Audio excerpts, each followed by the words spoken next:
சொல்றாங்க. இதுதான் மரியாதைக்குரிய திரு அர்ஜுன் சம்பத் அவர்கள் சொன்னாங்க.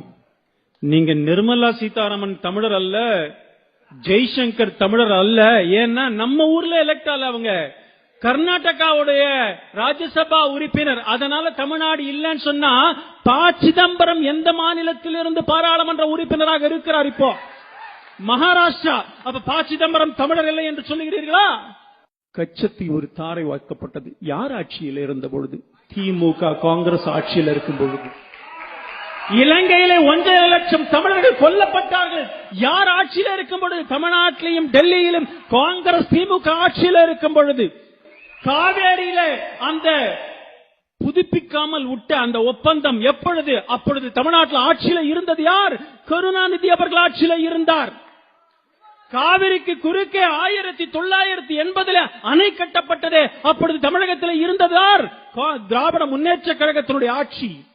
நெடுவாசலை பற்றி பேசுகிறீர்களே, நெடுவாசல் 2006 இங்கே தமிழகத்திலே வந்தபோது ஆட்சியிலே இருந்தது யார்? திராவிட முன்னேற்ற கழகம், மத்தியிலே காங்கிரஸ் ஆட்சி. ஜல்லிக்கட்டு தடை யாரால் வந்தது? ஜெயராம் ரமேஷால வந்தது. காங்கிரஸ் திராவிட முன்னேற்ற கழக ஆட்சி மத்தியில இருக்கும் பொழுது, தமிழ்நாட்டில் திமுக இருக்கும் பொழுது வந்தது. நீட் 2013 திராவிட முன்னேற்ற கழகம் காங்கிரஸ் ஆட்சியில் இருக்கும் பொழுது வந்தது.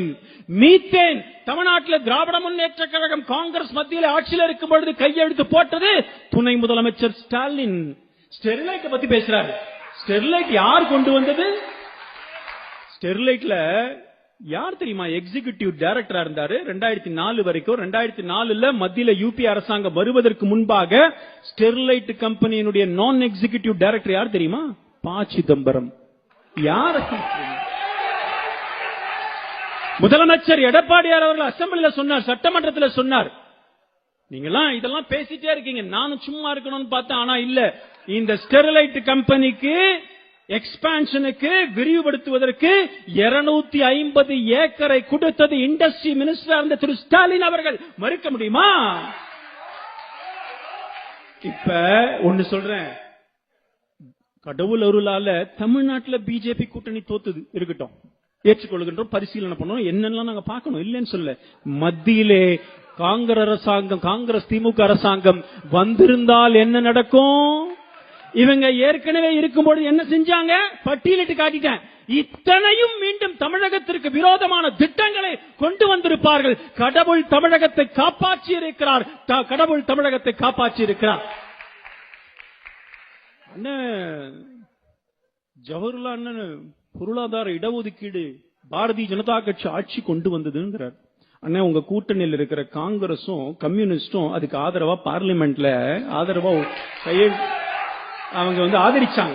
காங்கிரஸ் கட்சி தன்னுடைய தேர்தல் அறிக்கையிலே 2009 2014 இந்த எக்கனாமிக் பேக்வர்ட் இடஒதுக்கீடு பத்தி சொல்லி இருக்குது. தயவு செஞ்சு அதை பாருங்க. உங்க கூட்டணியில் இருக்கிற அவங்களும் தான் ஆதரிச்சிருக்காங்க. நாங்க பண்ணிட்டோம். அவங்களை கேட்டீங்களா எப்பவாவது? இந்த தேர்தல்ல கூட்டணி வேற வச்சிருக்கிறீங்க. இந்த கூட்டணிக்கு மதசார்பற்ற கூட்டணி. முஸ்லீம் லீக் கூட வச்சுக்கிட்டு தமுமுகவை கூட வச்சுக்கிட்டு அது ஒரு மதசார்பற்ற கூட்டணி என்று சொன்னால், தமுமுக இருக்கிற இந்து தலைவர்களை காட்டுங்க. எத்தனை பேர் வச்சிருக்கிறீங்க? நீங்கள் மதசார்பற்ற ஒரு கட்சியா? நான் கேட்கிறேன். நீங்கள் பாரதிய ஜனதா கட்சி பத்தி பேசுறீங்க. எங்களுக்கு 2 வாய்ப்பு. இந்த நாட்டை ஆளுவதற்காக 2 முறை வாய்ப்பளிக்கப்பட்டது. நாட்டு மக்கள் வாய்ப்பளித்தார்கள். ஒரு முறை டாக்டர் அப்துல் கலாமை ஜனாதிபதியாக ஆக்கணும். இன்னொரு முறை எங்களுக்கு வாய்ப்பு. கடந்த முறை வாய்ப்பு வந்தது. பட்டியல் இன சமுதாயத்தை சார்ந்த ராம்நாத் கோவிந்த் அவர்களை நாங்கள் ஜனாதிபதி ஆக்கணும். எங்களை பத்தி பேசுறீங்க.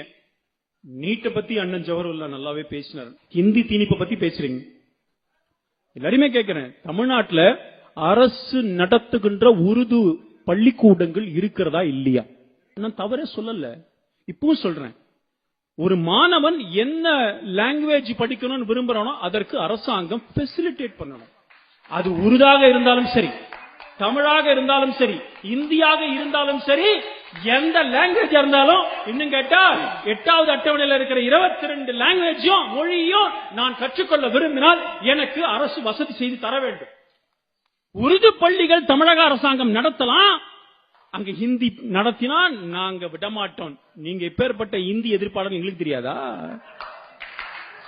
இந்திய வரக்கூடாது, தமிழகத்தில் இந்தி காலை வைத்தால் மொழி போராட்டம் ஏற்படும். ரைட்டுங்க.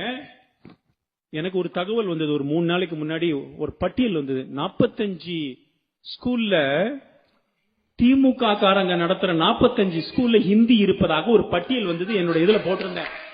சார், சிபிஎஸ்இ ஸ்கூல் நடத்தணும்னா ஹிந்தி சொல்லி கொடுத்துதான் ஆகணும். சட்டத்தை மாத்திட்டா அவங்களும் சொல்லி கொடுக்க மாட்டாங்க.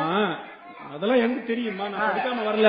ஒரு இருங்க, சிபிஎஸ்இ பள்ளிக்கூடத்துல இந்தி கட்டாயம் அப்படின்னா நீங்க தான் இந்தி கால வச்ச அவ்வளவுதான் மொழி போராட்டம், மொழி போர் வரும்ன்றீங்களே. எதுக்காக சிபிஎஸ்இ இந்தி இருக்கிற பள்ளிக்கூடத்தை நீங்கள் ஏன் தொடங்குகிறீர்கள்? வேற பள்ளிக்கூடத்தை தொடங்குங்க. யாரும் ஏமாற்றுகின்ற வேலை. நாங்க பார்லிமெண்ட்ல போய் சிண்ட பிடிப்போம். ஏங்க நீங்க சட்டமன்றத்திலே உள்ள போனா சட்டையை கிழிச்சு வெளில வந்துடுறீங்க. நீங்க சட்டமன்றத்திலே ஒழுங்கா நீங்க வேலை பண்றது இல்ல, சட்டமன்ற உறுப்பினராகவும் இருக்கிறது இல்ல. எதிர்கட்சி தலைவர் வெளில போன அடுத்த மாசத்திலே வெளில வந்துடுறாங்க. நீங்க பார்லிமெண்ட்ல போய் என்ன பண்ண போறீங்க? காமராஜரை நாங்க கொண்டோமா, அது கொல்ல முயற்சி பண்ணோமா? எப்பேற்பட்ட கட்டுக்கதை. ஆனால் நீங்க கூகுள்லயே பாருங்க, இந்திரா காந்தியை கொல்ல முயற்சித்தது மதுரையிலே யார் என்பது கூகுள் சொல்லும் உங்களுக்கு. நரேந்திர மோடி அவர்கள் தமிழகத்தினுடைய 8 கோடி தமிழர்களுக்கும் கூட பிரதமர் இன்றைக்கு கூட வலியுறுத்தியிருக்கிறார். நிச்சயமாக தமிழக மக்கள் நீங்க புறக்கணிச்சுதான் போறீங்க. 1.25 கோடி பேர் தம் முதல் மோடி பிரதமரா வரணும்னு ஆதரிச்சாங்க, ஓட்டு போட்டிருக்கிறாங்க. அதனால கஜா புயலுக்கு நிர்மலா சீதாராமன் அவர்கள் அனுப்பிச்சாங்க. இதுக்கு முன்னாடி 10 வருஷம் மன்மோகன் சிங் இருந்தாரு. அதான் இல்ல மன்மோகன் சிங் ஆட்சி பொறுப்பில் இருக்கும் பொழுது தமிழகத்தில் நடைபெற்ற அந்த புயல்களுக்கெல்லாம் எத்தனை தடவை மன்மோகன் சிங் வந்தான்னு கொஞ்சம் பார்த்துக்கோங்க. இதையும் நான் பார்க்க வேண்டாம், கூகுள்ல சர்ச் பண்ணிக்கோங்க. வாய்ப்பளித்தவர்கள் நன்றி கூறி விடைபெறுகிறேன். நன்றி, வணக்கம்.